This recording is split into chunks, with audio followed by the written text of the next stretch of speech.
បើមិនបោះបង់នឹងទទួលបានបច្ចុប្បន្នដែលយើងកំពុងតែស្ថិតនៅវាបញ្ជាក់ពីទង្វើនិងការគិតរបស់យើងកាលពីអតីតកាលគ្មានអ្នកណាអាចផ្លាស់ប្ដូរជីវិតយើងបានក្រៅពីយើងខ្លួនឯងព្រមអនុញ្ញាតឲ្យខ្លួនឯងផ្លាស់ប្ដូរនោះទេបើយើងបាក់ទឹកចិត្តទៅតាមស្ថានភាពដែលយើងកំពុងតែជួបប្រទះ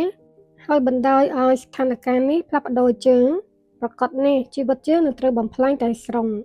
តែបើយើងមិនបោះបង់ចោលខ្លួនឯងហើយខិតខំប្រឹងប្រែងគិតពិចារណាពីជីវិតដែលអាចធ្វើអ្វីបានដើម្បីស្ដារស្ថានភាពក្នុងពេលនេះ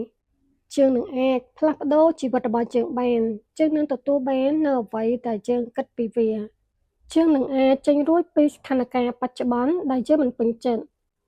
គ្មានអ្នកណាគេចរួចពីការលំបាកក្នុងជីវិតនោះទេតែបើយើងបន្ទោសស្ថានភាពបច្ចុប្បន្នហើយមិនចេះដឹងគុណអ្វីដែលចូលមកបង្រៀនយើងឲ្យចូលដឹងជាងមុនមិនចេះអត់ធ្មត់ទេប្រកបណាស់ថាថ្ងៃស្អែកនឹងកាន់តែអាក្រក់ជាងនេះដូច្នេះហើយត្រូវតែផ្លាស់ប្ដូរការគិតខិតខំធ្វើអ្វីដែលយើងអាចធ្វើបានក្នុងពេលនេះដើម្បីថ្ងៃស្អែកកាន់តែប្រសើរជាងនេះចូលចាំថាបើយើងមិនបោះបង់ក្តីប្រាថ្នារបស់យើងទេ